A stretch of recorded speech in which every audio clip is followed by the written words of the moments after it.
অনেকগুলো ব্রিজও তৈরি হয়েছে, অনেক রাস্তাঘাটও হয়েছে। মথুরাপুর লোকসভা কেন্দ্রের মানুষ, দক্ষিণ 24 পরগনা জেলার মানুষ সহ অন্যান্য জেলার মানুষেরাও 2026 সালের মধ্যে সবাই ঘরে ঘরে জল পেয়ে যাবেন, পানীয় জল। এটা দিল্লি করছে না, এটা আমরা করছি। করতে একটু টাইম লাগছে, কারণ জমি দরকার, জমির পর পাইপ পাততে হচ্ছে, পাইপ পাতার পরে জলের লাইনটা লাগিয়ে আবার সেটাকে মেনটেনেন্স করতে হচ্ছে।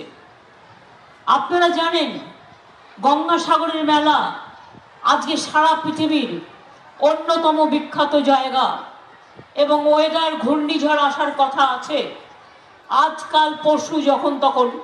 সেই জন্য যারা সমুদ্রে মাছ ধরতে যান তাদের জন্য সতর্ক বার্তা একটা দেওয়া হয়েছে।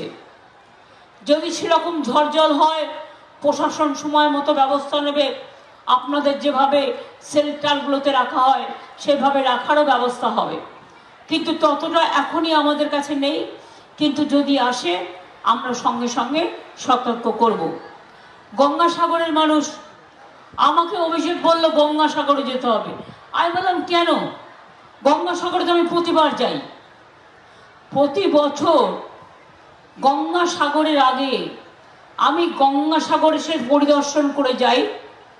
গঙ্গাসাগর শুধু নয়, তারপরেও গঙ্গাসাগর মেলা নিয়ে 3-4টে মিটিং হয়। তাছাড়াও কলকাতায় গঙ্গাসাগর মেলার যে ক্যাম্প হয় আমি সেখানেও যাই। আর আমার 12-13 জন মিনিস্টার থাকে, প্রশাসন সহ সবাই গঙ্গাসাগরের মেলার দায়িত্বে থাকে।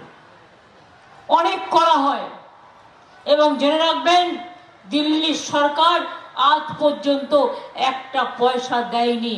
গঙ্গাসাগরের মেলা জাতীয় মেলা ঘোষণা হওয়া উচিত, তা সত্ত্বেও জলে এই মেলায় জলে দিয়ে মানুষকে নিয়ে আসতে হয়। কত ভেসেল চালানো হয়, জেটি দিয়ে আসতে হয়। কিন্তু অনেক মানুষ আছেন, মানুষরা তাদের কাজ কারবার পান তখন, এবং কাজ চালু থাকে। সুতরাং গঙ্গাসাগরের মেলা নতুন কোনো ব্যাপার নয়। যেখানে আমি সবসময় আসি সেখানে আবার ইলেকশনের সময় আসার কি দরকার?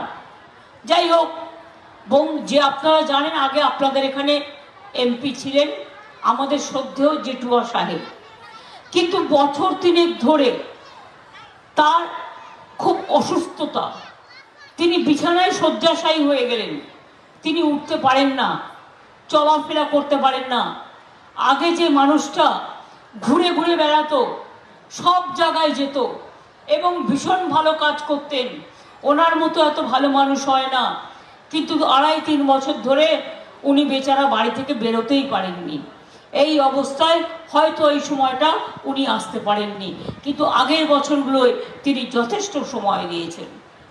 আর আমাদের যারা আছেন, বঙ্কিমবাবুই বলুন, সমীর জানাই বলুন, যোগই বলুন, কাকদ্বীপের আমাদের